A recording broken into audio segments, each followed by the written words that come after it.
De retour sur notre plateau vidéo ici au village des recruteurs de Dijon, c'est la 5e édition, plus de 2500 offres à pourvoir, on l'a dit, tout secteur, tout profil, et parmi les partenaires principaux de ce village des recruteurs, la ville de Dijon, mais également Dijon Métropole. Bonjour Danielle Juban. Bonjour. Vous êtes vice-présidente de Dijon Métropole, en charge notamment du développement économique et de l'attractivité. Effectivement, aujourd'hui, l'emploi, c'est devenu plus que jamais un enjeu d'attractivité pour les entreprises qui composent le tissu économique dijonnais. Oui, absolument.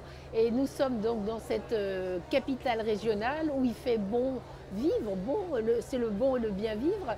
Et nous essayons aussi, avec toutes les entreprises, d'apporter autant que se faire se peut les meilleures conditions pour les salariés, mais également pour les entreprises que nous implantons. Et nous avons un certain nombre d'entreprises qui vont encore arriver. Il y a eu la crise du Covid, donc voilà, on ne va certainement pas aller chercher les entreprises, mais pourquoi pas l'autre bout du monde. Mais enfin, nous avons des entreprises solides dans le territoire et c'est à nous de les accompagner. Nous avons créé aussi très récemment une agence d'attractivité qui s'appelle Dijon Bourgogne Invest, dont je suis la première vice-présidente, et nous allons faire en sorte de pouvoir accueillir au mieux que nous le faisons encore, toutes les entreprises et leurs collaborateurs. Ça, c'est important aussi.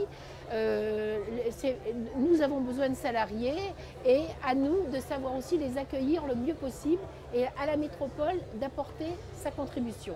Alors apporter sa contribution de la métropole pour accueillir, pour attirer ces entreprises, c'est aussi leur garantir des emplois. Aujourd'hui, c'est peut-être là qu'il y a le plafond de verre, mais un peu pour tout le monde. C'est-à-dire qu'il y a un écosystème. Et non, nous avons déterminé sur la métropole un certain nombre de filières. La filière santé, qui est présente aujourd'hui, la filière numérique, qui est présente aussi aujourd'hui, et nous avons également une filière agro, une filière touristique, et maintenant bien sûr nous sommes sur tous les problèmes de décarbonation, sur l'hydrogène également, voilà, qui est le futur. Donc nous essayons de créer l'écosystème qui permette à des cadres, par exemple, qui viennent de l'extérieur, si malheureusement pour une raison ou pas ça ne se passe pas bien dans l'entreprise, qui peuvent retrouver quelque chose dans cet écosystème justement avec ces filières et ces pôles. Et nous prenons également en charge maintenant, nous allons les aider pour le recrutement également de leurs conjoints. Et ça, c'est important. Cet écosystème, il a besoin aussi de formation initiale pour aller chercher les talents in situ, quoi, sur le territoire. Ça, c'est aussi quelque chose que bien sûr, vous bien sûr. Nous, il n'y a pas d'enseignement supérieur, notamment sans économie. Alors, nous avons implanté ces dernières années quelques grandes écoles. Et je peux vous assurer, il y en a 2 autres qui vont encore arriver. Voilà, nous sommes dans les négociations. Et pour nous, l'enseignement supérieur est quelque chose de très important, essentiel. Un événement comme le village des recruteurs, mettre l'emploi au cœur de la ville et essayer de faire matcher les besoins avec les compétences et les talents. Ça, c'est aussi un gage que vous proposez aux entreprises que vous souhaitez attirer? Oui. Alors, ça m'a fait plaisir. Là, je vois par exemple Robert Kraft, qui n'est pas tout à fait sur la métropole, mais qui est à côté, à Darrois. Je les ai rencontrés, moi, il y a 1 mois. Ils sont là, ils cherchent aussi du travail. Et nous avons également un certain nombre d'entreprises qui ont bénéficié des aides de l'État.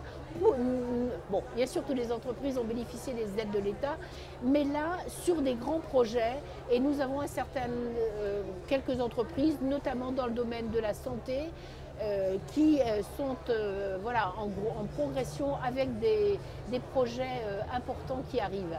Nous aurons aussi la semaine prochaine un certain nombre de réunions avec le préfet et nous allons accueillir la personne en charge au niveau du gouvernement de France Relance.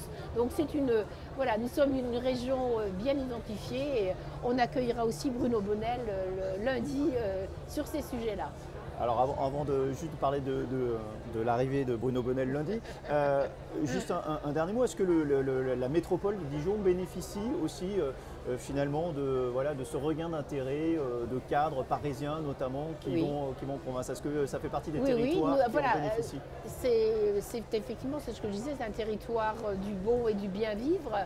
Et les cadres, ou pas cadres d'ailleurs, sont attirés par cette qualité de vie. On peut dire, la ville du quart d'heure.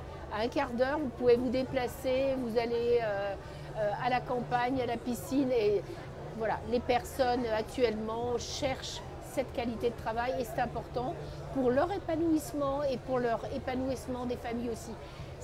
C'est quelque chose de global et on ne peut pas simplement offrir des emplois, il faut un cadre de vie et il faut cet écosystème dont je vous parlais tout à l'heure. Une toute dernière chose, j'y reviens, mais effectivement ces entreprises elles viennent aussi chercher le cadre de vie dans la métropole de Dijon, mais il leur faut des candidats. Bon, là c'est un petit peu le même problème partout en France. Aujourd'hui elles ont beaucoup de mal à trouver, on parlait de secteurs tendus. Aujourd'hui, tous les secteurs quasiment sont tendus, quoi. C'est vrai, c'est vrai. C'est vrai, on est à cette après-crise de Covid. Je pense que les jeunes en particulier, voilà, j'ai bon espoir, moi, j'ai bon espoir, mais c'est vrai. Et puis, écoutez, il faut dire aussi les choses maintenant, voilà, il faut aussi se remettre au travail, mais dans de bonnes conditions. Et là, nous essayons de viser aussi à cela. C'est le rôle de la métropole, c'est-à-dire proposer les meilleures conditions. Bien sûr, c'est les entreprises qui proposent des postes. À nous de créer les conditions où les entreprises et où les salariés se sentent bien et à nous de les accompagner. Donc et de les connecter si possible, comme avec un événement comme le village des recruteurs qui met la rencontre directe. Mais tout à fait. Et comme nous accueillerons également aussi les nouveaux entrants dans les entreprises avec leur famille. C'est quelque chose que nous allons mettre en place. Nous allons les aider, par exemple pour les écoles, nous allons les aider pour nous présenter et dire qu'à Dijon, tout est possible. Et ben voilà, merci beaucoup Danielle Jumont. À Dijon, tout est possible avec vice-présidente de Dijon Métropole, avec la métropole de Dijon qui cherche à attirer donc ces entreprises qui recrutent ici en direct des jeunes candidats, pas que les jeunes d'ailleurs, au village des recruteurs de Dijon. Merci beaucoup et bonne journée. Merci.